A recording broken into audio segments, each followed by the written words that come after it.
you, sir. Thank you, Divya.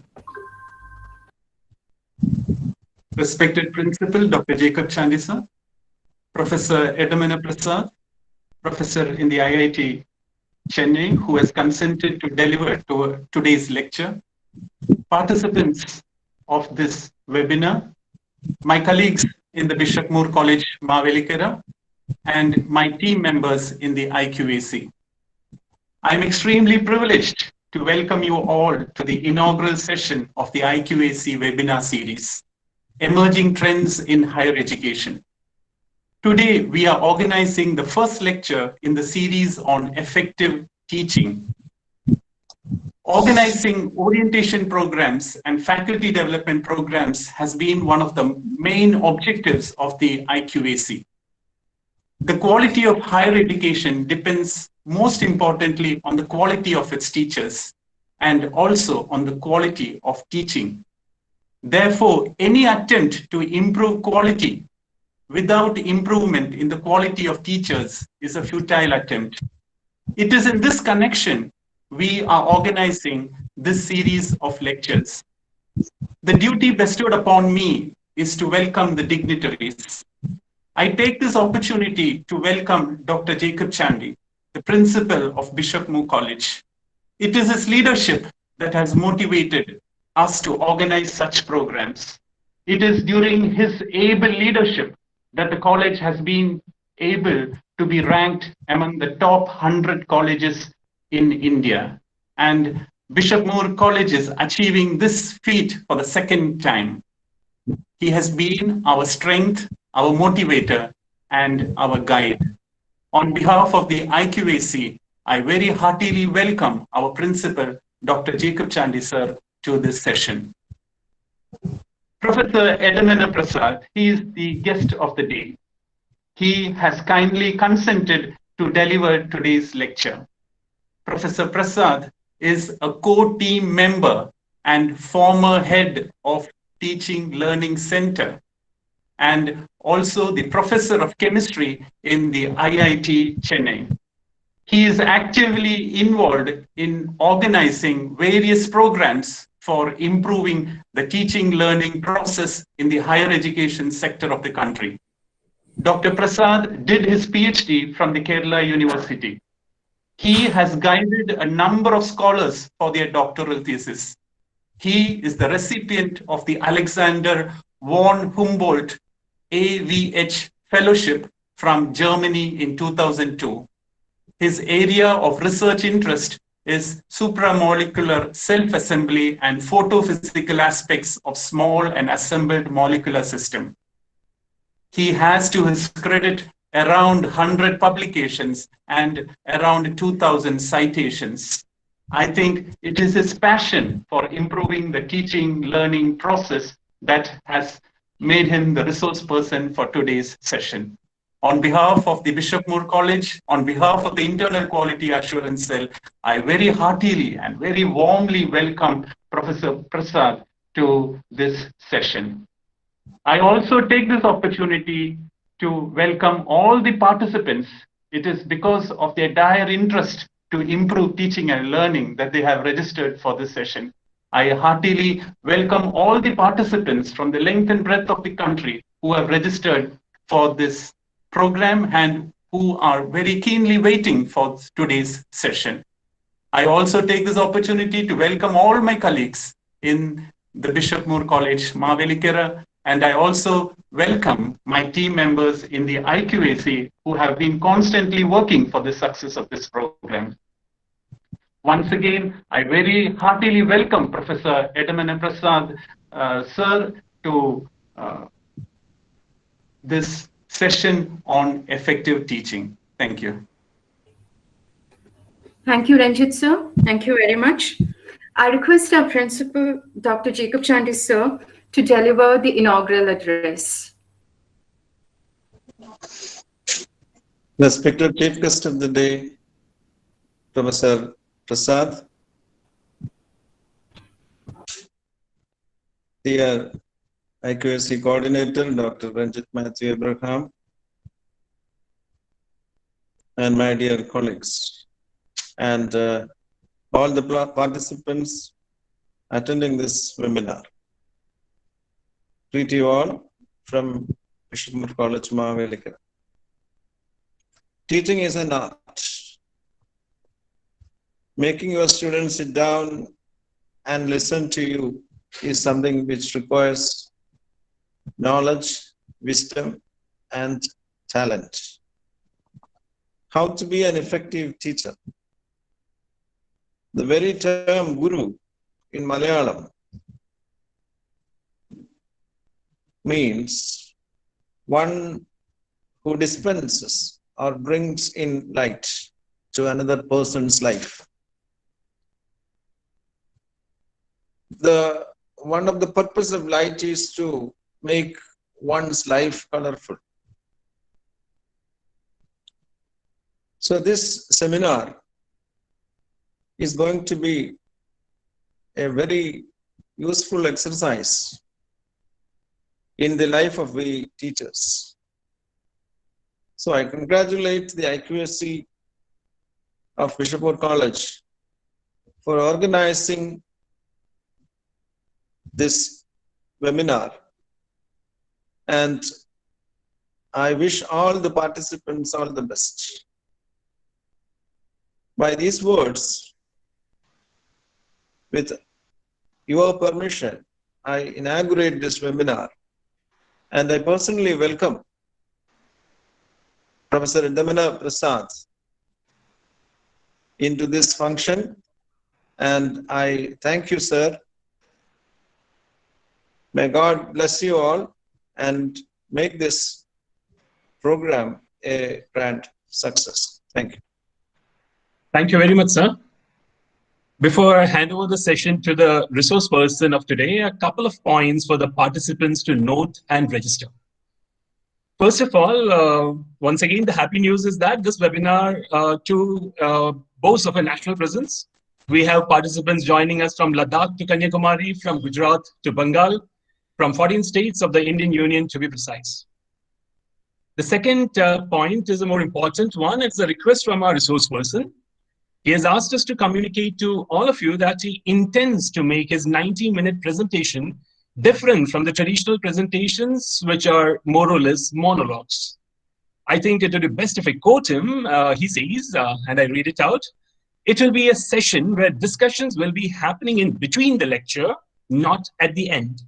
I'm trying to bring a different culture to online talks to avoid cognition overloading among learners through non-stop lectures," unquote. Therefore, please do type out your queries in the chat box anytime during the talk, and I would ensure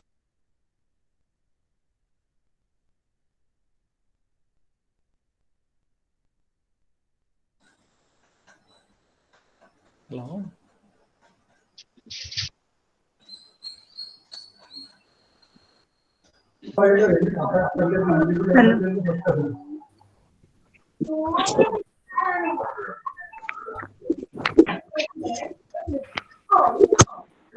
Anup sir, not audible. Anup sir, you are muted. I think Anup sir is muted. No, can I hear? Okay, am I audible now? Okay, sir. Okay. Yeah. Yeah, I'm really sorry. I'm really sorry for that. So before I hand over the session to the resource person of today, a couple of points for the participants to note and register. First of all, once again, the happy news is that this webinar indeed, once again, boasts of a national presence. We have participants joining us from Ladakh to Kanyakumari, from Gujarat to Bengal, from 14 states of the Indian Union, to be precise. The second point is the more important one. It is a request from our resource person. He has asked us to communicate to all of you that he intends to make his 90-minute presentation different from the traditional presentations, which are more or less monologues. I think it would be apt if I quote him. He says, "It will be a session where discussions will be happening in between the lecture, not at the end.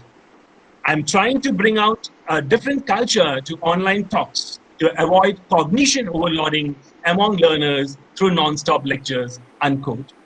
Therefore, participants, please do type out your queries in the chat box anytime during the talk, and I would ensure that it reaches a resource person so that a dialogue becomes possible. The next point is that please do remember to fill in the feedback form. The link of the feedback form would be available in the chat box at the end of the lecture.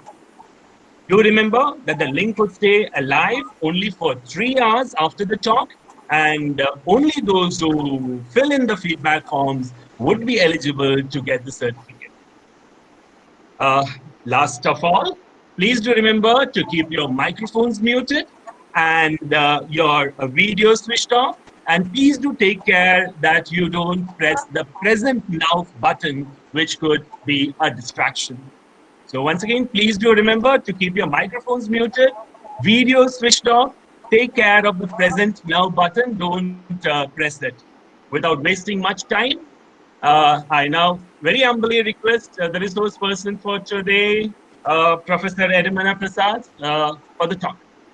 So. Thank you. Thank you very much for the detailed introduction and the structure of the seminar.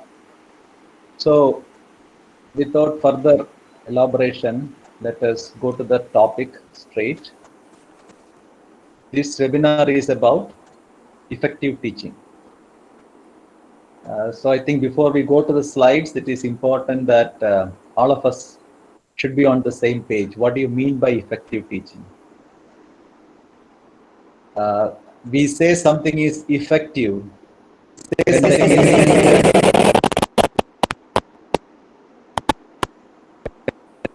Some disturbance, intended. Some disturbance. Hello. Can you hear me properly? Can you hear me properly? So there is a disturbance. I suppose is there a problem? I think there's a problem with the microphone. No, how about, switched on the microphone. So it's okay now, I think. Yeah, I think it's in between. So what I was telling is about effectiveness. We say something is effective only when the intended thing happens. So what is the intended thing about teaching? The intended thing about teaching is learning. So a very simple definition of effective teaching is, we will say effective teaching happens only when the intended learning happens. So if you want to become an effective teacher, probably the mistake that we do is we focus on teaching. But if you want to be an effective teacher, you may want to focus on learning, because only when learning happens, and that also not simple learning, intended learning, then only we can say effective teaching happens. So with this introduction, I will start sharing the screen so that we can directly go to the slides now. Okay. Can someone assure that the slides are seen? Yes, sir. It's visible, sir. All right. It's visible. Very good. So when we talk about effectiveness in teaching learning, we must talk about 3 pillars. One is, as I said, the intended learning. Every teacher should have clarity what is to be learned by the students. Sometimes in modern, in outcome-based education or new teaching methods, it is referred as learning outcomes, but it is nothing but your expectation on learning. That should be clear to all teachers. Second part is, if you are clear about the intended learning, which method is suitable for that intended learning? One method may not be suitable for all intended learning. So which method are you going to take so that the intended learning can be achieved by majority of the students? All students achieving the intended learning is, kind of too much of an aspiration. It may not happen, but majority, more number can attain the intended learning if you take a suitable teaching method. And the third major part which controls the effectiveness of teaching learning is assessment part. Assessment is learning verification. Whether the intended learning is happening or not, teacher should have some plan to assess. So if a teacher can carefully or judiciously plan these three pillars, then we can say he is an effective teacher. So let us take one by one. We need to touch upon all the three. I want you to think about a course or a subject that you are teaching.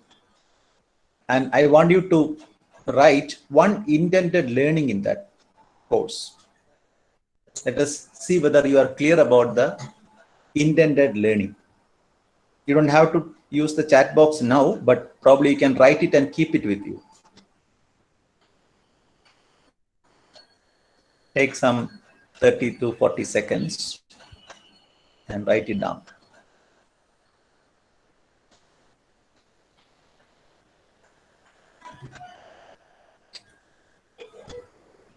Every teacher has an intended learning. Sometimes teachers will have clarity, sometimes teachers may not have clarity, but it is very important that we need to have clarity on the intended learning. Intended learning means what you want your students to learn in that subject, in that topic that you teach.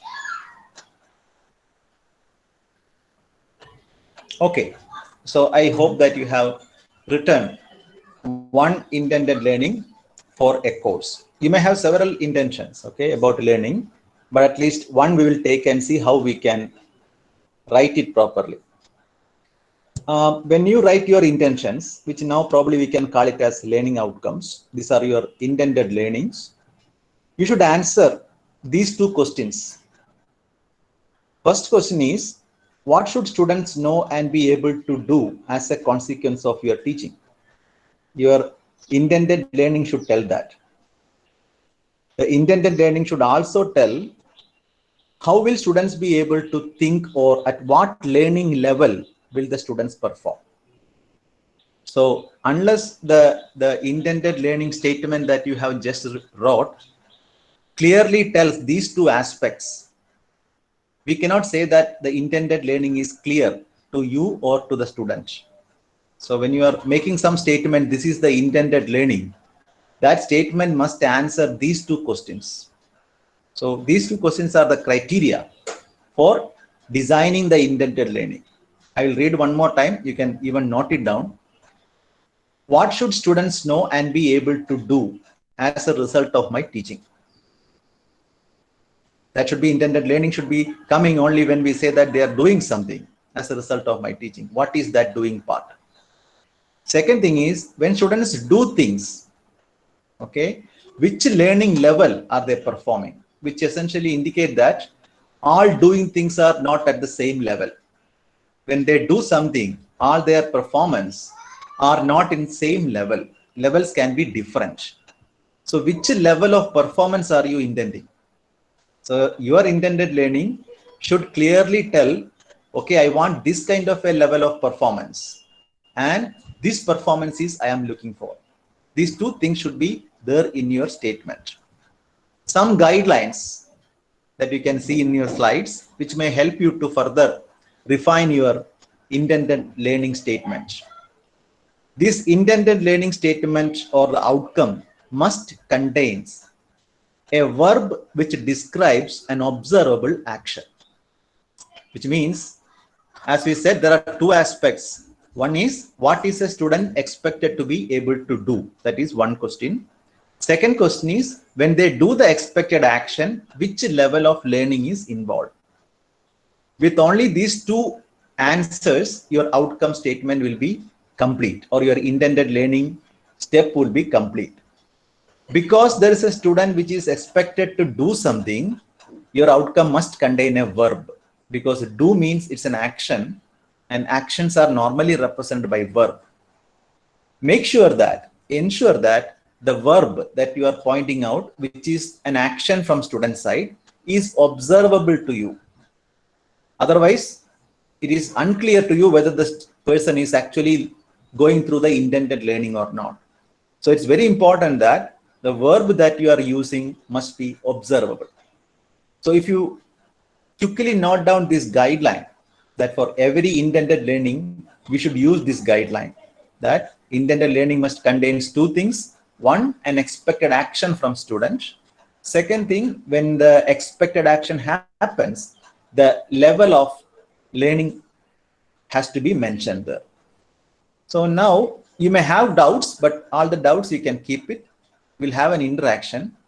This slides further explains what I mean by verbs and what I mean by level of learning. Okay.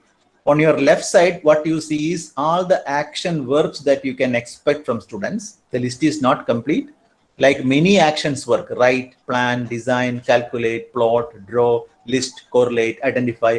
Many action words that you expect your students to do as a result of your teaching. So I want you to find out which action word are you looking for your student in your subject. The second part on your right side, what you are seeing is some levels of thinking performance. So learning means there are many aspects of learning. This particular aspect of learning is about thinking. In thinking, there are different levels of thinking. As you can see there, these levels are familiar to many teachers. They're called revised Bloom's taxonomy. It's called remember level, understand level, apply level, analyze level, evaluate level, create level. Each of these levels, the performance are different. For example, in remember level, students are supposed to recall information. And create level, students are supposed to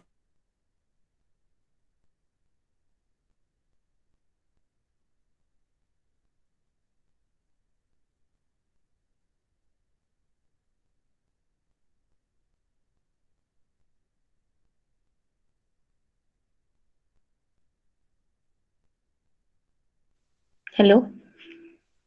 I think it is stuck. Sir's microphone is frozen.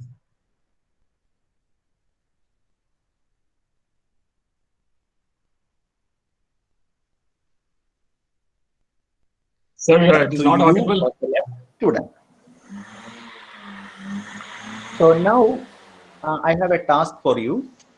I want you to come up with a design of one particular learning outcome for your course, which means you need to identify an observable thinking action from your student and a corresponding level of thinking from the taxonomy. So you can use the chat box and share the outcomes, but this is the task. You can even look what you have written initially, see whether it is matching with the definition. Two things should be there in the statement. One is an action and another one is the corresponding level of thinking required for the action. I will now stop sharing. We'll go to the chat box.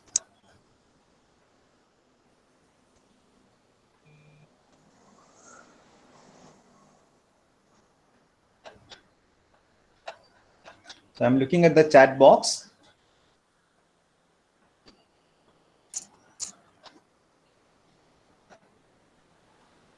The participants can write their intended learning as per the guidelines that we suggested.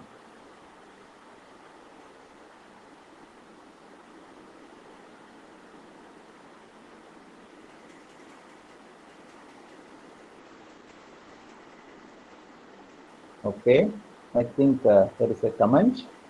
Describe to students what is expected of them. Plan appropriate teaching strategies, materials and assessment, learn from and make changes to curriculum.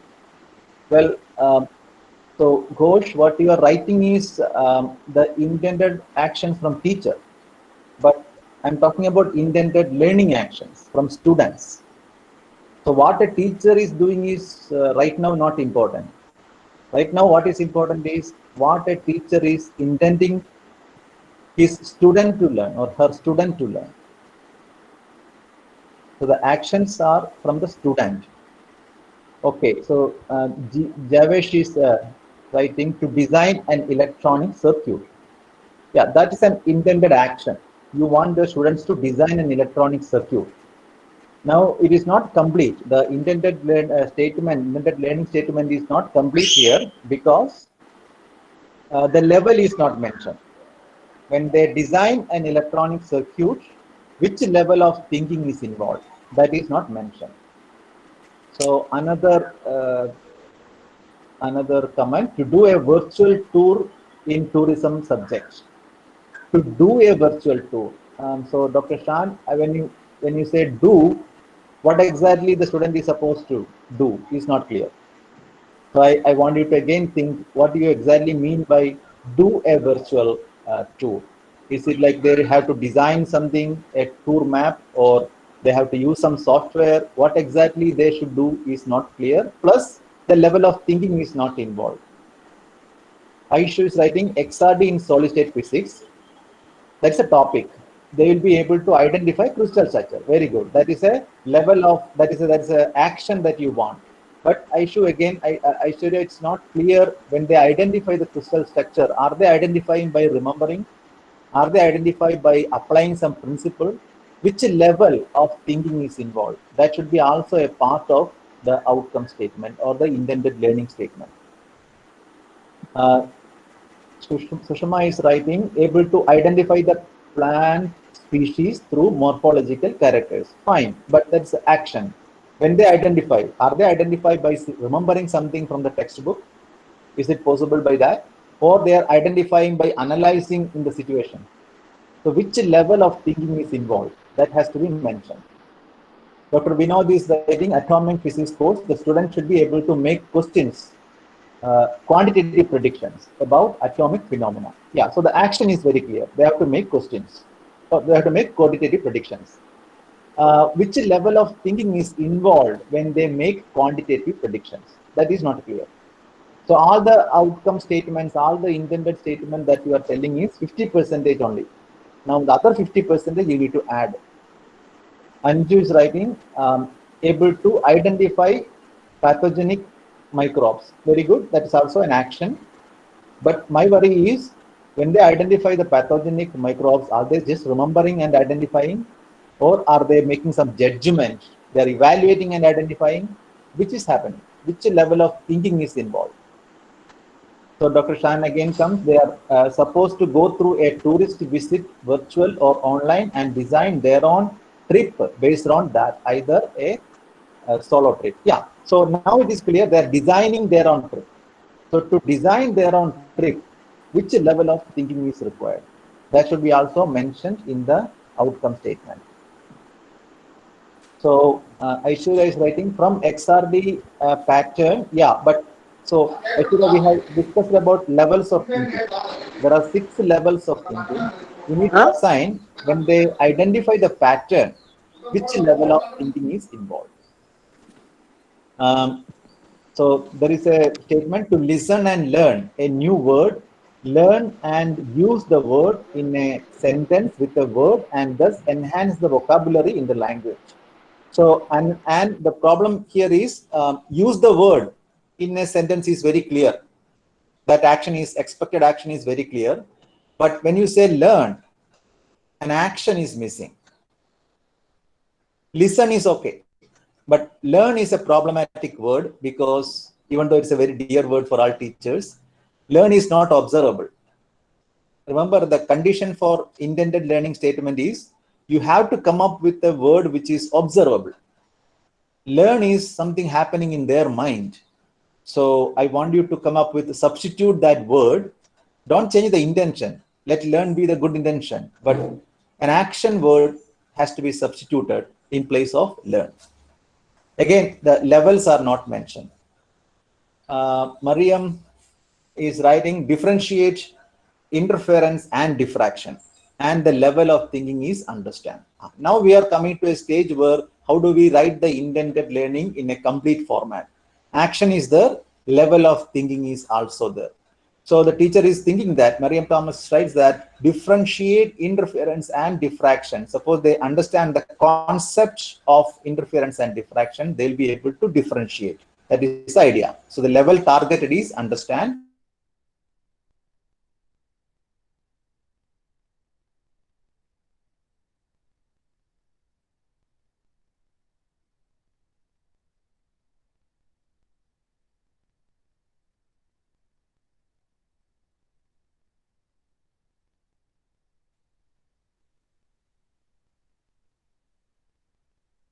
Well, sir, you're not audible.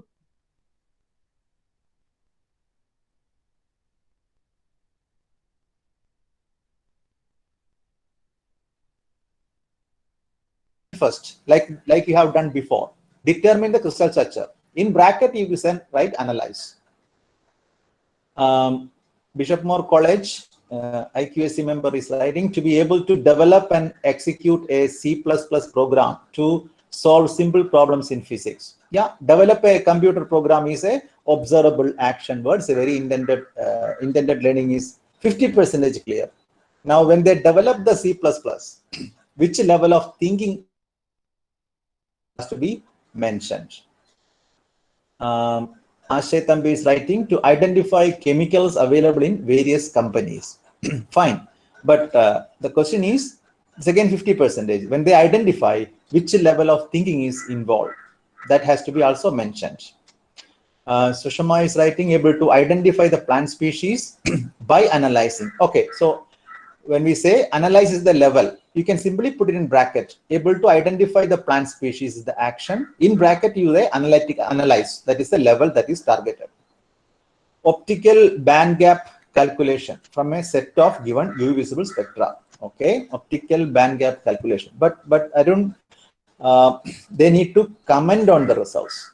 Well, that's a commenting is an observable action, but can you make it a bit more clear? Comment can be as simple as, yeah, it's a beautiful statement. That's also a comment. That is not definitely you want your students to do, right? So make it a bit more clear, bring more clarity what you want your students to do with optical band gap calculation. Okay, from the UV visible. Another response is calculation of alpha and beta particle emitted when a radiative element undergo transmutation. Yeah, so calculation is the action. Where is the level? Level of thinking is needed. And is writing apply the word in the sentence. So I mean you can just say use the word. That is perfectly fine. And the bracket, it is an apply level action. So levels are normally given as a separated from the statement. Linda is writing outcome expected application. Not clear, Linda. Outcome expected application. Are you mentioning that it is an application level? Shan is writing observation level and creative thinking. Observation level and creative thinking. That is also maybe, yeah, I think remember Dr. Shan has written something. I'm not able to recall that. But the level, I think it's a tourism thing. Okay, so creative thinking. So level is creative is what I think the teacher is intending, which is fine. Yeah. So densely is writing able to identify molecule which are optically active. Yeah, able to identify by, but which level? So now we'll stop the responses. I think 50% every teacher is writing properly. They are all clear about the actions, which is good. Solve a problem, create a food chart, analyze the limitation of classical mechanics, but the outcome is understand. So Ramya, you are writing analyze the limitations of classical mechanics, and the level you are assigning is understand. Probably that can lead to some confusion, at least among the people who are verifying the document, because there is a level called analyze, which is different from understand. So there is a clash. Instead of analyze, you may need to do some other words. Probably it is more matching to the understand level. Analyze the condition for how a transistor works as a switch and create a switch by their own. Javesh, one issue with when we use the action word as analyze or apply is it's an embedded action word. I can think of several actions in the word analyze. I can identify by analyzing. I can correlate by analyzing. I can compare by analyzing. So analyze is an embedded word. So my suggestion is don't use an embedded word for writing the intended learning. Students will be confused. They're not very clear what you want them to do. Write down the exact action that you're looking for. That's always important. Okay. Apply the theoretical aspects of complex analysis to solve problems. Apply the theoretical aspects to solve problems. So solve is the action word. You bring the action word. Anjali, you bring the action word to the first side. Solve problems. And apply level is the level. Okay. Listen to new words and create a new sentence and enhance the vocabulary. So the action here is basically create a new sentence. So by this way, what we are trying to do now is to become an effective teacher, the first step that a teacher should do is he or she should have clarity on the intended learning. Because anything that you do is to achieve this intended learning. And if you're not clear about that, obviously whatever you're doing will be wrong. So let us first have the clarity, utmost clarity, what you want your students to do. That is the first step in becoming effective teacher. Okay. Now we will go back to the slides again and go to the second part. Let us see. Yeah. I hope you can see the slides. Can one person verify slides are seen? Yes, sir. Okay. It's All right. Okay, so this is what now at least one teacher wrote, she wants the students to listen. So you can also write the intended learning about behavior. See, normally teachers write intended learning for thinking, as you have seen before. These are all thinking levels. But suppose a teacher wants to write a verb on behavior. There are similar type of levels available. I just want you to show that. These are the levels of behaviors. Receive, respond, value, organize, and internalize values. So if you are expecting a behavior, again, you need verb and level. Verb can be as simple as take class notes, attend class regularly, submit assignments, answer questions, generate a study timetable. So similarly, you can have a behavioral expectation in terms of observable verbs, and you can assign the levels. Usually teachers don't do this because these levels and the expected learning in these levels are not very clear to many teachers. What do you mean by receive? What do you mean by respond? What do you mean by value? What do you mean by organize? What do you mean by internalize values? The other taxonomy that you have seen before is more popular. There are many reasons. One reason is there are so many research happened on the other domain, the one that I have shown you earlier, whereas less research is happening on this particular behavior levels of learning. But it is very important for a teacher to be very effective. If you can have expectation on behavior, you can design your class in such a way that the expected behavior may be exhibited by many students. But it will be beyond the purview of this particular webinar. I just want you to show that you can write intended learning for behavior also. There is an opportunity. If you have one or two questions for the intended learning part, you can write quickly. Maximum 5 questions will take.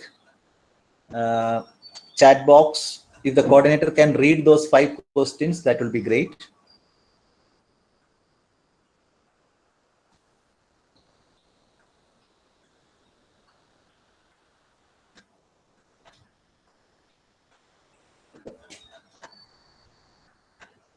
You can have a minute to spend.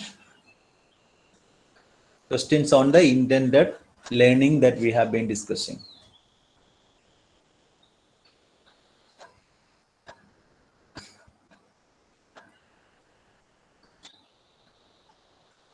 Any response coming? Not yet. Okay, all right.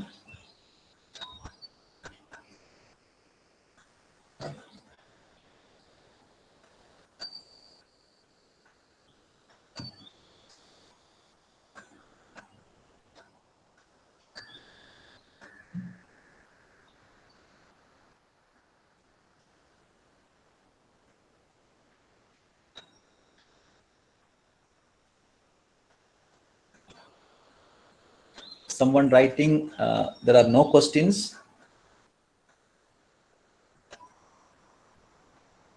Yeah, can intended outcomes, that's Ranjit Matthew Abraham, IQAC coordinator, Bishop Moore College, is writing, Okay. can intended outcomes be studied, can be student specific?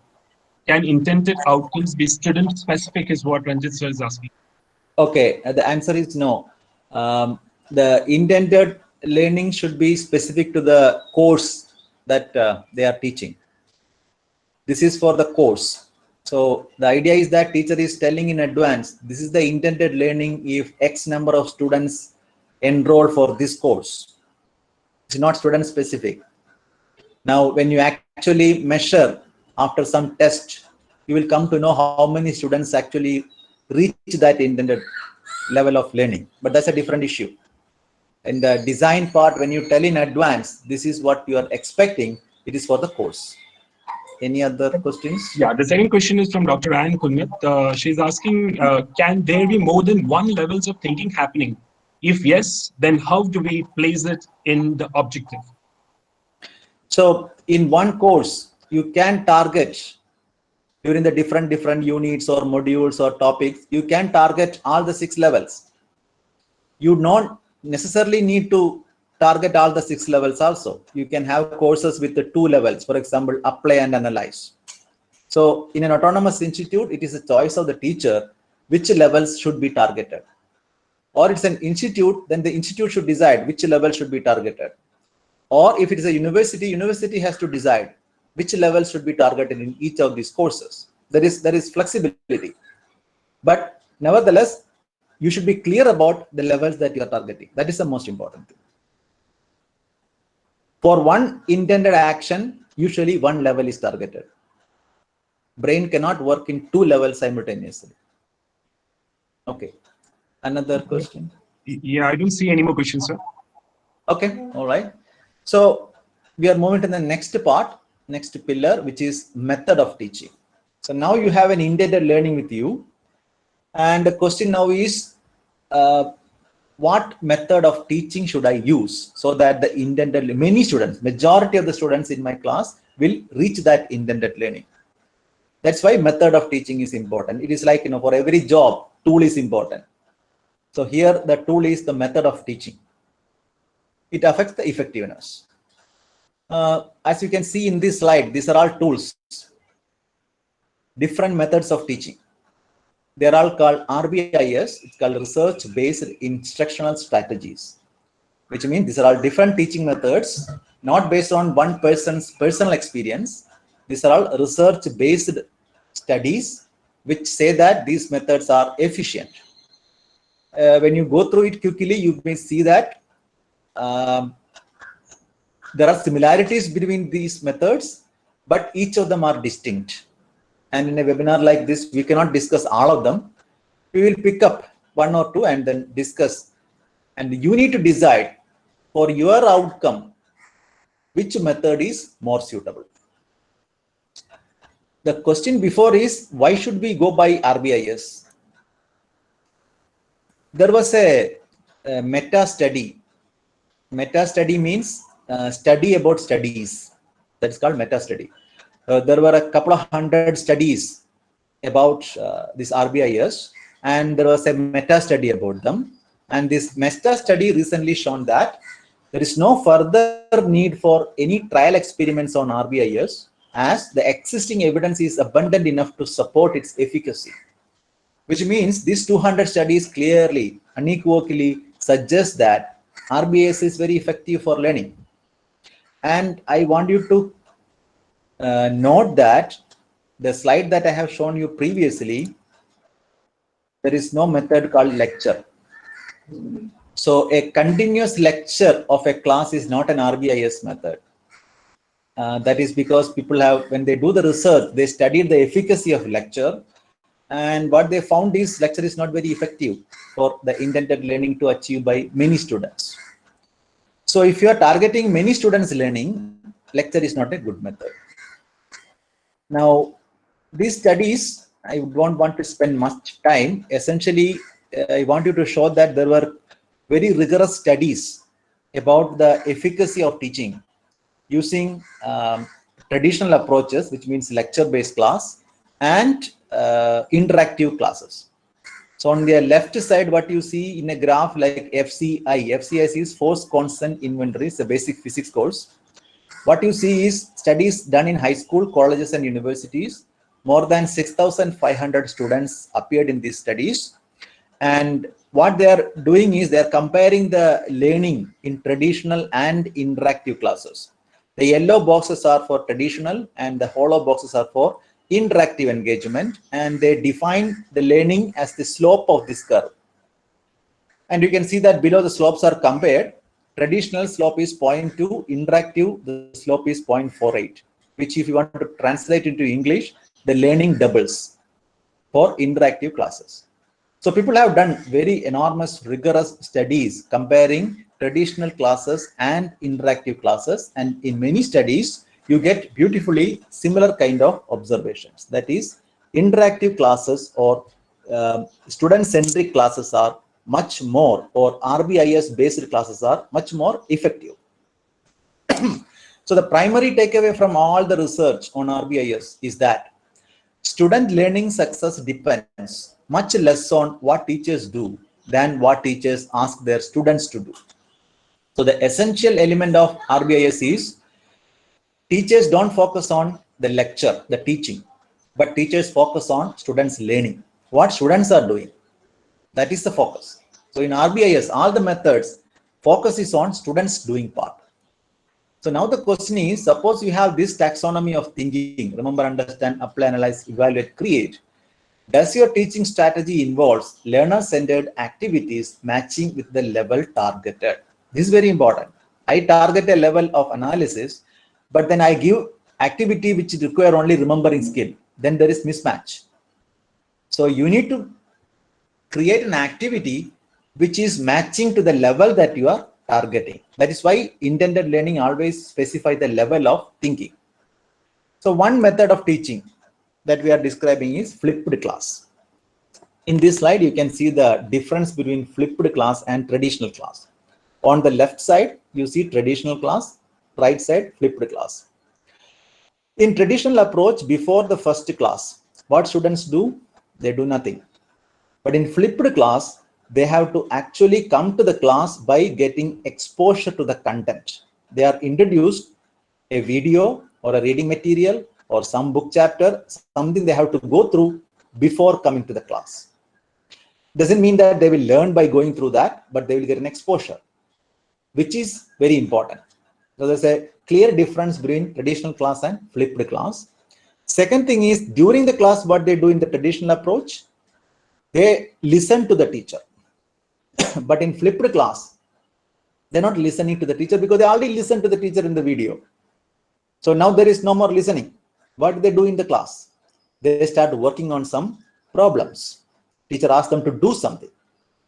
And teacher provides feedback. Teacher is continuously providing, this is where you are making mistake, this is where you are making mistake, this is the way, correct way, this is not the correct way. Teacher goes to every student and provide feedback. After the class, traditional approach, what they do? They do homework. And the flipped class also, you can provide homework. But there are substantial difference in the traditional and flipped class in the before and during the class, what students do. I now want you to think about one particular outcome that you designed in the earlier part of the webinar. And I want you to design a suitable activity which you can use in the flipped class. Suppose you are doing the flipped class, you provide the lecture in the form of a video. So no more lecture in the class. They are coming to the class and you have a set of learning outcomes. You take one learning outcome and design a suitable activity. Just a second, sir. The moment you continued, started the second topic, there are a couple of questions that came in late. Should I take them up right now? So what we can do is we'll wait for 1 minute when they write the activity, and when we start, then we'll start with the former questions. Okay, sir. All right. So you have an outcome, you have an activity suitable to that outcome. I will now stop sharing. We'll go to the chat box.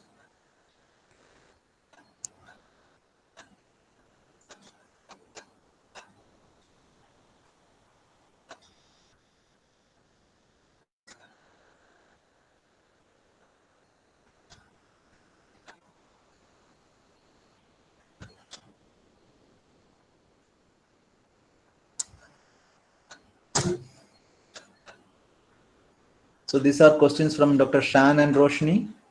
Yes, sir. Dr. Shan and Roshni. I'm seeing that. Okay.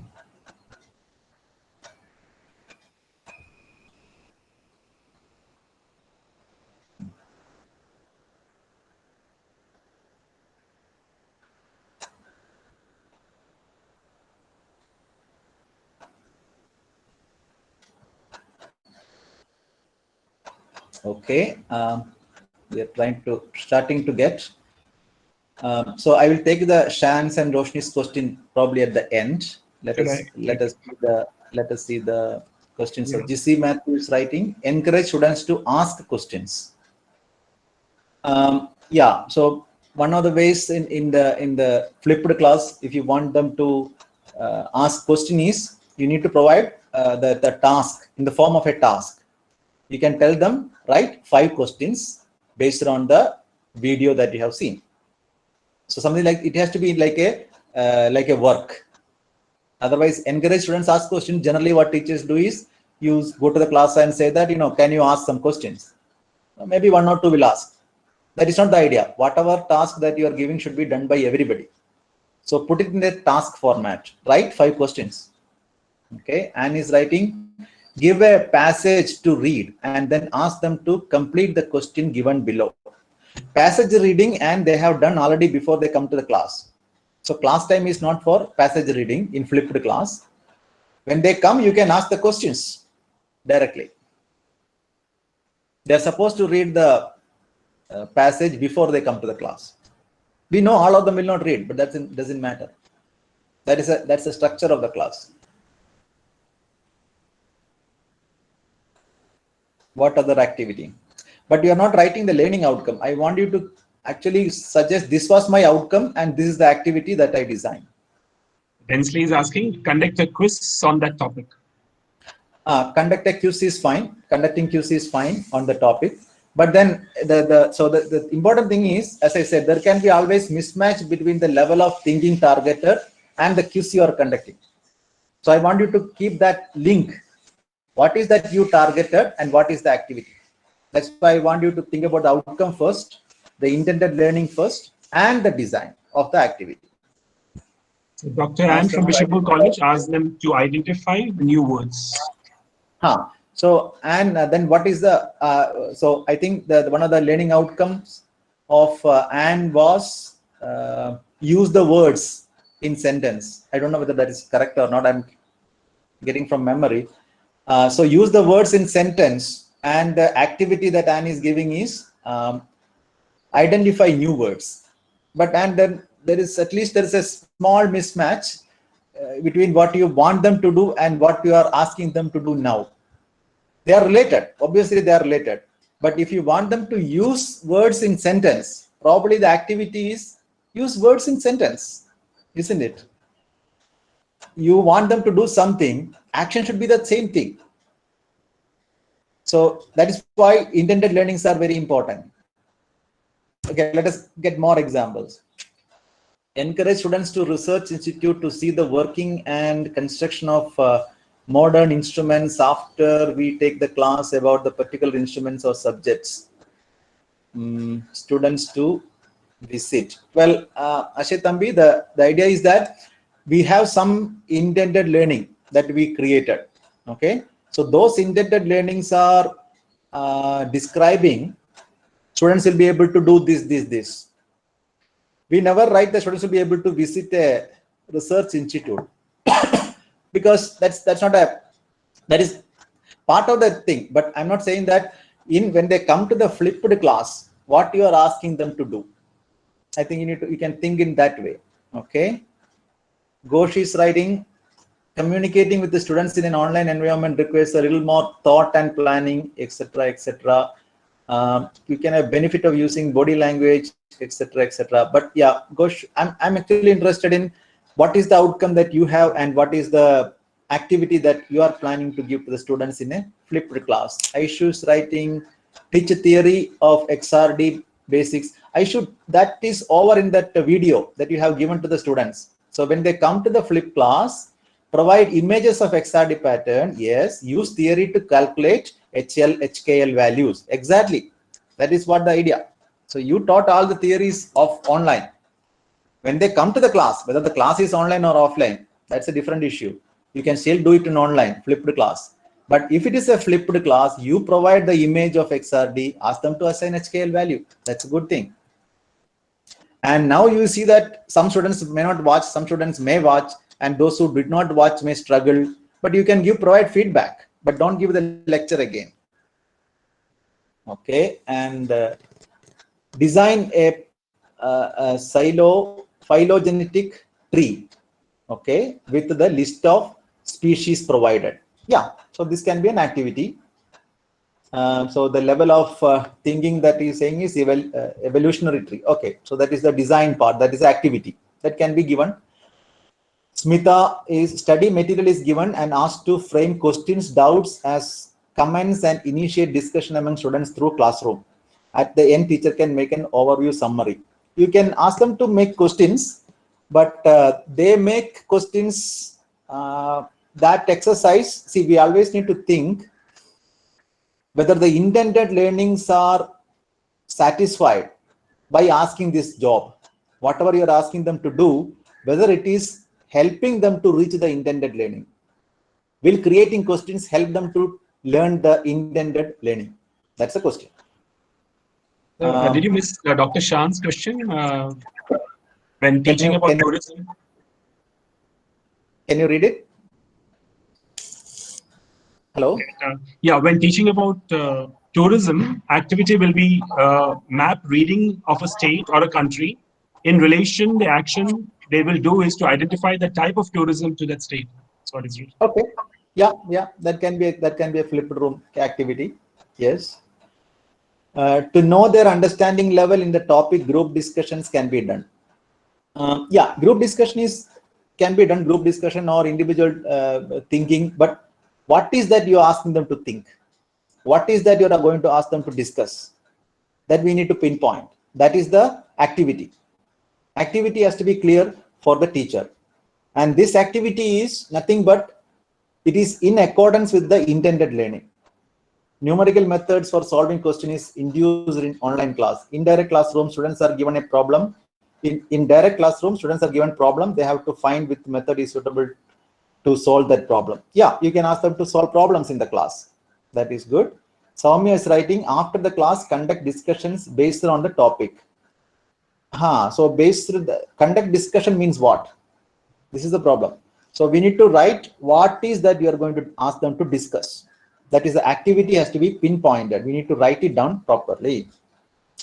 When teaching I about... think yes, Dr. Shan has pasted it again, the same question. Okay. Activity will be mapped. Yeah, that is a good activity.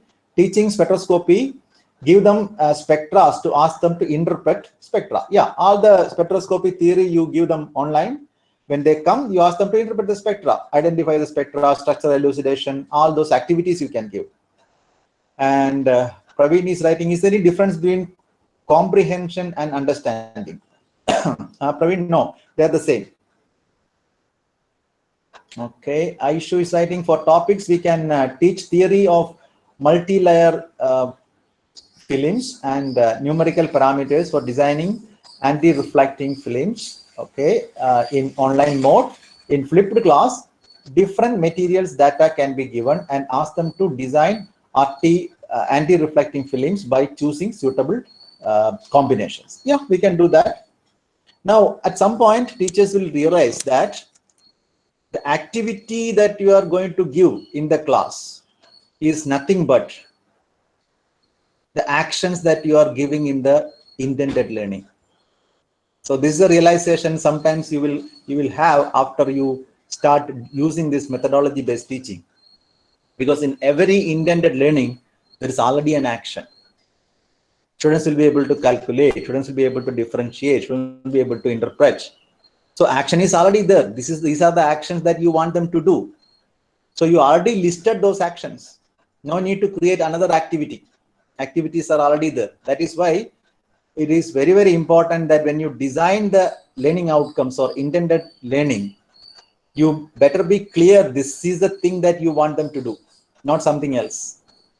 So if you are clear about at that point, when they come to the class, you ask them to do that and see how good they are. or help them to be good at that. Nice. So now there was a couple of questions about Dr. Shan and one more person about effectiveness of online class. See, many teachers have apprehension about online class because they are not actually seeing the students and they don't know whether everybody is learning or not. But in offline class also, everybody is not learning. See, we were also students, we know that. In every class, we did not learn everything. It never happens. It's only an illusion from the teacher side that when everybody is physically present in a confined environment, things go better. It doesn't have to be like that. Online and offline, learning always happens partially. Learning is an iterative process. You do it again and again, then only you'll get some kind of a grip on learning part. Right. So in one lecture, that's why lecture is not given as a best way of learning. When students do things again and again, over and over again, they slowly move in that learning curve. Teacher is only helping them. So it's offline or online, not everybody is learning. So I don't think that there will be a large difference in the two methodologies.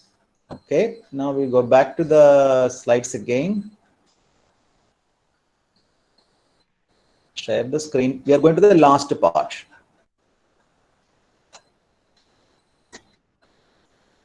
In flipped class, before we go there, a couple of things. You said, we said we are going to send the lecture in the video format. So lecture videos should be of less than 10 minutes duration, which means don't give a 2-hour lecture and ask them to watch and come. Nobody will watch. But then the confusion is, how can I put everything in 10 minutes? You don't have to. You create many 10 minutes of lectures. Okay, small modules, small units. Because there is something called retention time for students. They cannot keep things if somebody is continuously talking more than 10-15 minutes. Not only students, everybody. That's why there should be some break. Another thing is when they come to the online class, there should be various kind of activities. As you suggest, some can be MCQ, some can be problem solving, some can be providing reasoning, you can ask explanation of concepts. There should be different types of activities. It will automatically come because you have different outcomes. You have different intended learnings. You don't have only one intended learning. You have many. So depends upon the intended learning, you can vary the activities. Hello,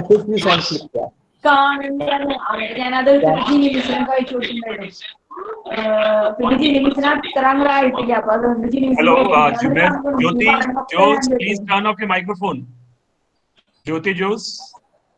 Okay, so some of the FAQs on flipped class is, can I cover the same content using a flipped class? The answer is yes. Most teachers cover more content and students learn better. How will students respond? Most human beings tend to initially resist externally imposed changes. So students may be having difficulties, especially when you ask them to, when they come to the class, you ask them to interpret the spectra. They are not very familiar about this method, but slowly they will be accustomed. So go in a very patient mode, but initial resistance you can expect. Can I use this format in large class? Yes. Can I use this format in mathematically oriented class? Yes. Now, one more method we briefly mentioned, it is called problem-based learning. It is also known as project-based learning or inquiry-based learning or challenge-based learning.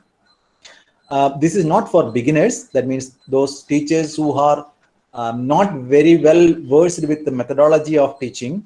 I don't recommend this method in the initial stage, but at least if you are aware of this, those who are interested can actually prepare for that.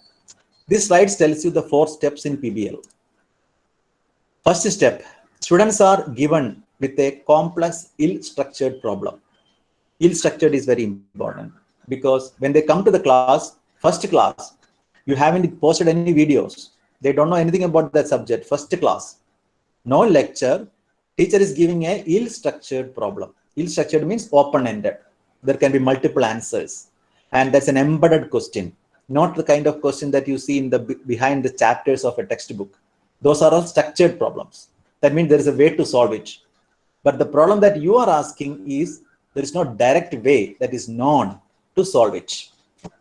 So in other words, it gives a creative thinking opportunity, and that starts with this problem posing to the students.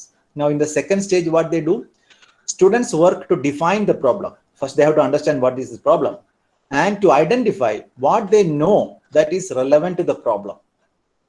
Then also identify what they need to know to solve the problem and how they will find it. So a lot of ownership of learning is now passed to the students. I am telling this is the problem. You find out a way to solve it first. Don't solve it, but find a way to solve it. That itself may take 2 to 3 weeks. Now, third stage, students engage in learning independently and then discuss among themselves to share learning and to use their existing and new knowledge to formulate solutions. They assess the quality of their proposed solutions and decide what additional learning is needed to select and refine their solution. A lot of learning happens among peers. Teacher is not there. Okay, teacher has given the problem and now stepped back. Now everything is done by the students. You may need a certain degree of maturity for learners to do this particular kind of teaching method. Fourth stage, now they are discussing among themselves. That cycle is repeated until the students arrive at an acceptable solution, which they then present in written or oral forms to the teacher. And teacher provide further refinement or guidance. In between 2, 3 also teacher can provide guidance, but there is no conventional teaching learning in like a classroom setup. This particular method is called PBL. It is very difficult because you need to come up with an open-ended problem in your subject. That means you must be a subject expert. Second thing is, the problem with the teachers is teachers have a urge to teach. In PBL, that urge to teach should be curtailed. You are not teaching. You are only giving guidance, hints. The rest is done by them. So these two temptations, I mean, like temptation for teaching, if you want to, if you can suppress, then probably PBL is one best method of teaching, so that you help them or facilitate the whole learning is done by them. Why IBL or PBL? Why inquiry-based learning or problem-based learning is so popular is, you can convert an unengaged student who is a low content and low processing ability. Low content means subject data is very low in his mind. Low processing ability means he cannot do things very fast. So he's called unengaged. But PBL can take unengaged to the expert level, which is high content and high processing ability, by a quick process. Usually the conventional method, what we do is, if they come to the class with low content and low processing ability, teacher push content. So in that 4 quadrant, as you can see, in the traditional method, unengaged will go straight up. That means teacher is providing content only. Students are not doing much. They are listening to teacher. After that, teacher asks them exams where they start using it. Then the expectation is that they will become high content and high processing ability. But in RBIS, research-based strategies, the unengaged people, they are taken to the right quadrant. From the unengaged, go right. That is, you are not worried about the content part, but you are always asking them to do things. You are worried about their processing abilities. When your teaching method focus on their processing abilities, what people find is they can jump from the right lower corner to the right upper corner very quickly once they become adept to the processing part. So which method is more useful, effective? Process emphasize first or content emphasize first? What research suggests is that process emphasize first is a better method of teaching. So whatever may be the method that you are using, don't push content alone. That is not the idea. You should have some content, but focus should be on the how they are actually processing the content. If you can design the classroom in such a way that they become experts very fast. I will quickly go through this. These are 10 worst teaching mistakes that all of us do. When you ask a question in the class, immediately look for volunteers whose hand is raising, isn't it? Bad practice, because the number of person who raise the hands will be always fixed in a class. Same person will again come and say, I will tell. So it's not a good method if you want everybody to learn. Asking question is a good method, but you pick up the person to answer. Second mistake that we do, call on students cold, which means You ask a question, but you demand an answer immediately without giving any processing time. That is a bad practice. Turn classes into PowerPoint shows. Keep on changing the slides. Such a class is not going to be effective. Fourth one, fail to provide variety in teaching. If you don't change the method of teaching, that's why I have a slide of full methods. You need to keep changing your methods. Otherwise, it's going to be boring. Have students work in groups with no individual accountability. You have a group of 10, but if you don't know who is doing what, that's a bad strategy. Fail to demonstrate relevance. Students should know why are they learning this topic. Some relevance has to be established first. Give tests that are too long. So give lecture for 3 weeks and then do a 3 hours test. Bad practice. Conduct classes every week. There can be a half an hour test. That can be a better strategy. Short test, but frequency should be high. Get stuck in a rut, which means if you are teaching something for again and again for several years, you may not be becoming innovative in executing that. So better change the course. Teach without clear learning outcomes. That's a bad practice. If you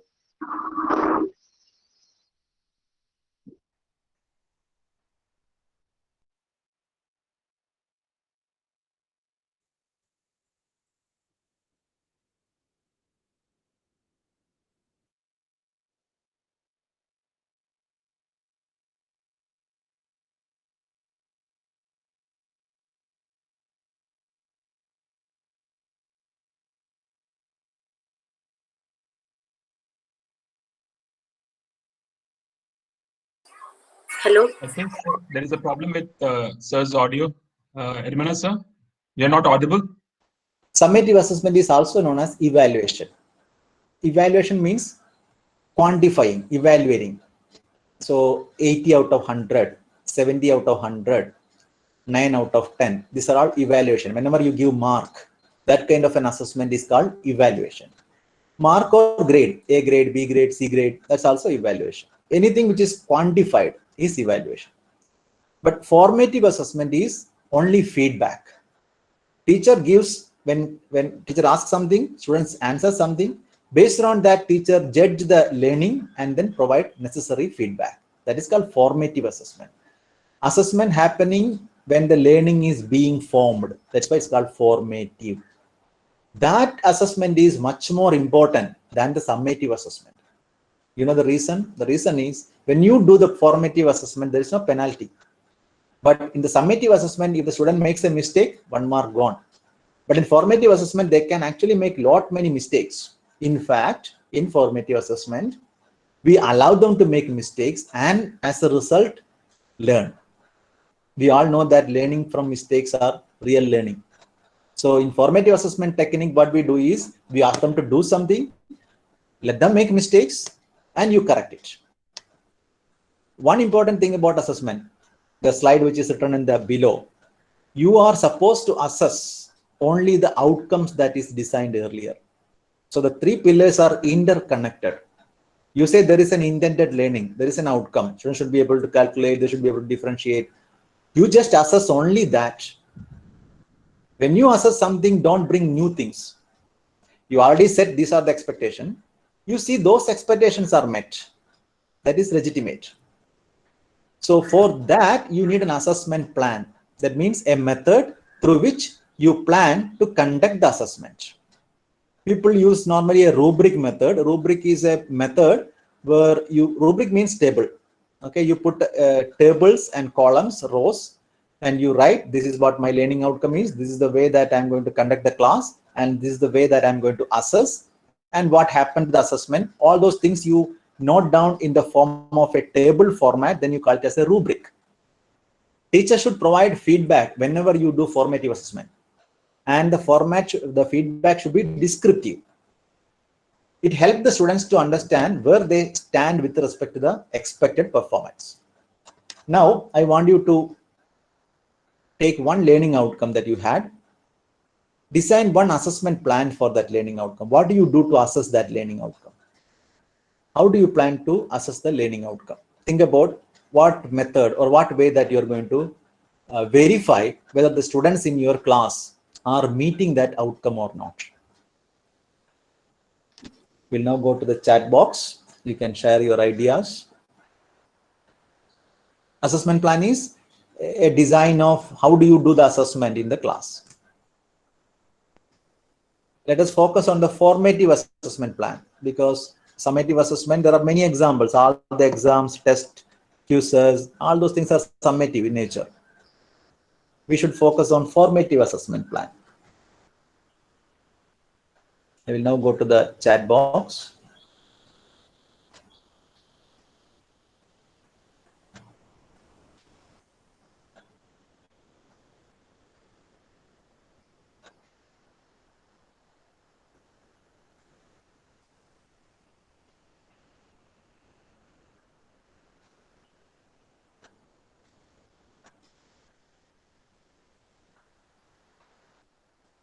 Okay.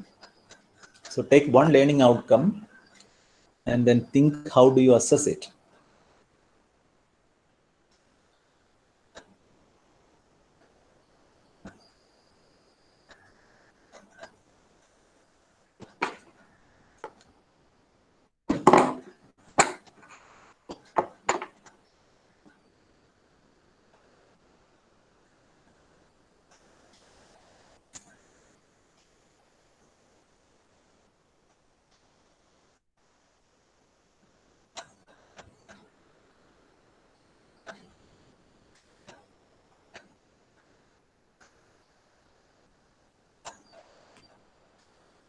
So assessment plan should tell how we are going to assess all the students in the class, whether all of them are reaching the intended learning or not.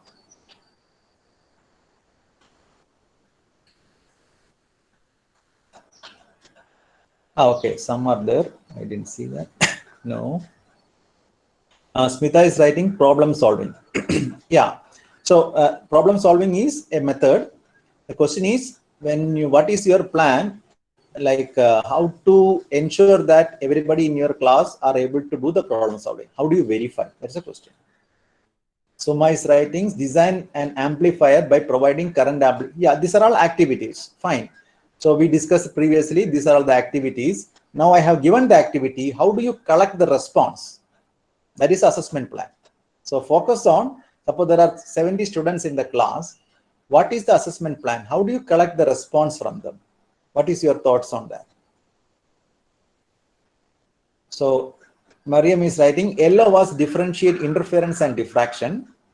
To assess, teacher can question about what is the peculiarity of thickness of both parents. That is good, Mariam. But then when you ask the question, now they have to calculate these things. How do you plan to collect all the information from them and then go through it and verify whether all of them are meeting the outcome?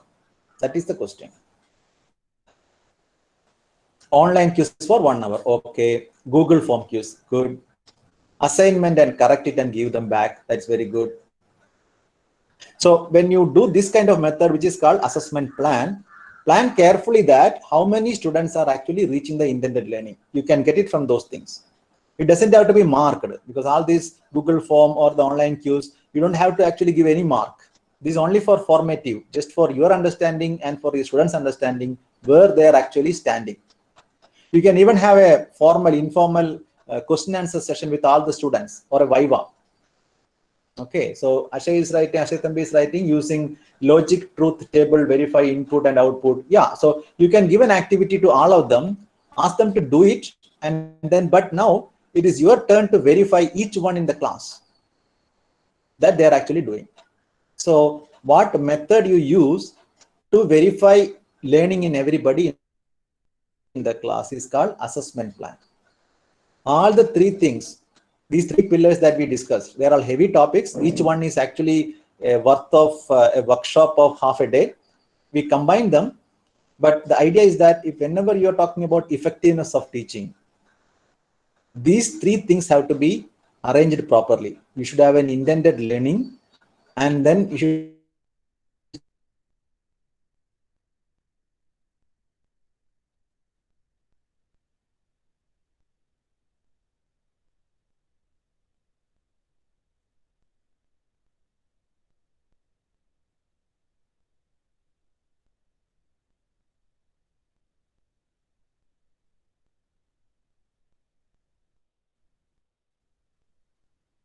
Sir is not audible.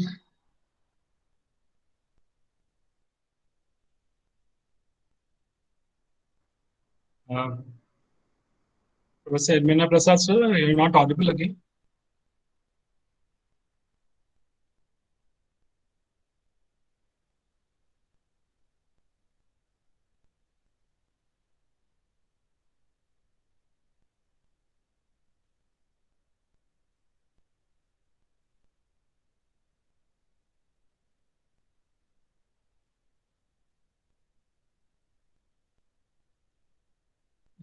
I think so is disconnected. Wait for him to come back.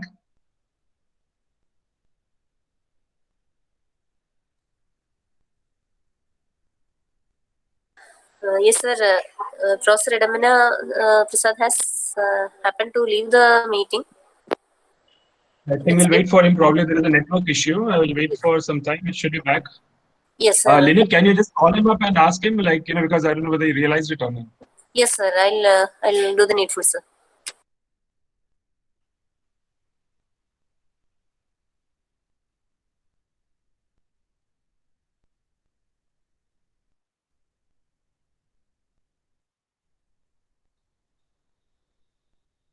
So while we wait for sir to come back, maybe you could pen your questions in the chat box so that as soon as he's back, he can take the questions.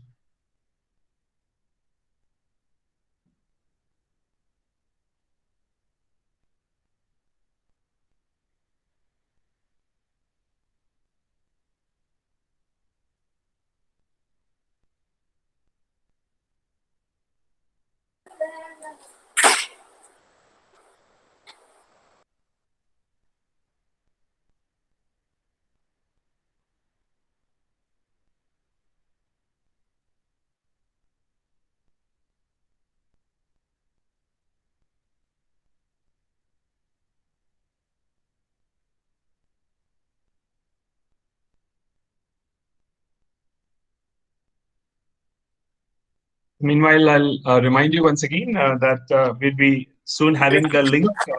Sir. Yes, ma'am. Hello. Yeah, he has joined. Sir has joined. Sorry. Okay. Yes, sir. Welcome back. There was a failure from my end. Yeah. Can you read the questions? Any response in the chat box? Is there any chat box questions? After the assignment question by Soumya, there is from Mariam. She's saying, Mariam Thomas. Thomas is saying, show the pattern and ask. Show the pattern and ask them. Yeah.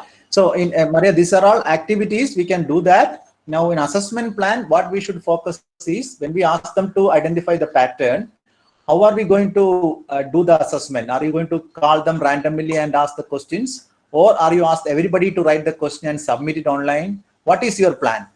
So I think teachers can focus on how do we, when we ask them to the activities, after that, how do I collect the feedback from students? That is called assessment plan. The next one from Asi Tambi says, using logic truth table, verify input and out data. So it's also, these are all activities teachers are describing, which are very good. We can do it in the classroom, online or offline. But in assessment plan, we need to focus on how do we collect feedback from all students. So Ramya is writing now, differentiate between Lagrangian machines and classical machines and ask questions individually. So individually question asking is the assessment plan for Ramya. So that's a plan. So like that, teacher has to have a plan. How are we going to conduct the assessment, formative assessment for everybody in the class? So Ramya, you may have to find out the time for that, like ask questions individually. So think about the issues that is going to happen when you want to ask questions individually, and then modify those assessment plans. Good. So right now, one from Dr. Ann from Bishopmoor College. She's asking, she's saying that learning outcome was to listen to new words and create them in a sentence. Once they do it, ask them to speak out aloud individually, and then positive feedback can be given in encouraging words. That's possible in a small class, she adds. Yes, doable. Individually, we can ask the response and the feedback can be given. So this is called assessment plan. So yes, summary. So summary part is, sorry. A couple of more. Yeah, right now what we do is we will formally close the session because it's 11:30. Okay. Okay, 90 minutes over. So one thing is, if you want to be an effective teacher, you should stop at on time. So we will stop it. But if there are further questions, I'll be happy to select the 3 pillars that we discussed. Effectiveness. Effectiveness always depends upon clarity on what you want them to learn and what method you choose and what is your assessment plan. So we stop it here. But if there are questions, I'd be happy to take for answering, probably for 2 to 3 minutes.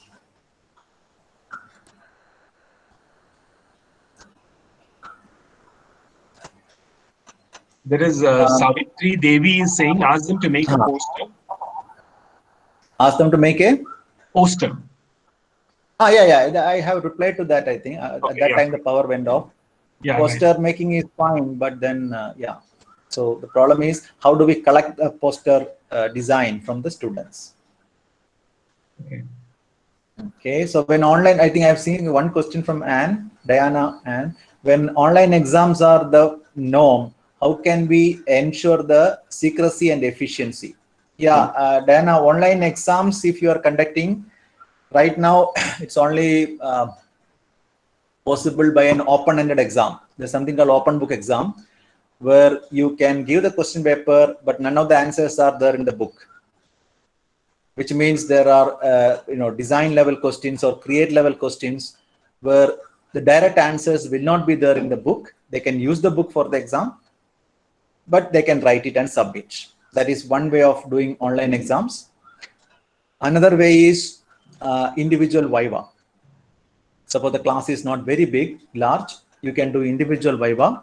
That's also possible online. So you will measure you have the secrecy and efficiency. Any other questions?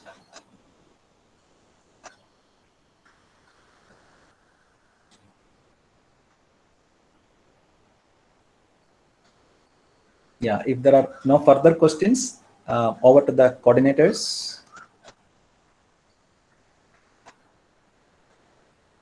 Hello? Okay, yes, sir. Yeah. So thank you very much, sir, Professor Edamana Prasad, sir, for talking to us and leading us through the various dimensions of a topic that is so essentially so very close to our hearts, effective teaching. Thank you, sir, for leading us through the importance of learning outcomes, facets of intended learning, the RBIS classes, flipped approach versus traditional approach, IBL, PBL, the mistakes that we make in teachings and so on. Thank you very much, sir. A huge chunk of gratitude. Yes, sir. No problem. I saw just a question about Anila is asking, how can we conduct an internal exam in an online mode? Well, whether it's internal or external, online exams can be done in any platform software. Platform that you can, I don't know whether you have a Moodle platform in your college. Moodle is a learning management system that can be used for conducting internal assessments, etc. Yeah, sorry, I just saw that question. Yeah, please go ahead. Yes, sir. So thank you, sir, very much for the very interactive session. As the success of your presentation is reflected in the chat box with so many responses, even coming right now. Words of appreciation from all the participants. Thank you. Yeah. Of course, a huge chunk of gratitude should also go to the participants from across the country for joining us for this very, very positive interaction that all of you involved in, and this, your contribution, your responses have gone to making this webinar success. I don't know whether I should thank my own people, but for the sake of formality, I thank the principal of my college, Dr. Jacob Chandy, our IQAC coordinator, Dr. Ranjit Matthew Abraham, my colleagues from my college, and of course, the IQAC team for bringing up this webinar, and one more feather to the cap of Bishopur College. Thank you all. Thank you, sir. Thank you all. Thank you very much. Thank you very much. I'm leaving. Yeah. Thank you, sir. Participants, please don't forget to fill in the feedback form. That's, I suppose you've seen the link in the chat box. Please do fill in the feedback form right away so that we can post the certificates, e-certificates as soon as possible.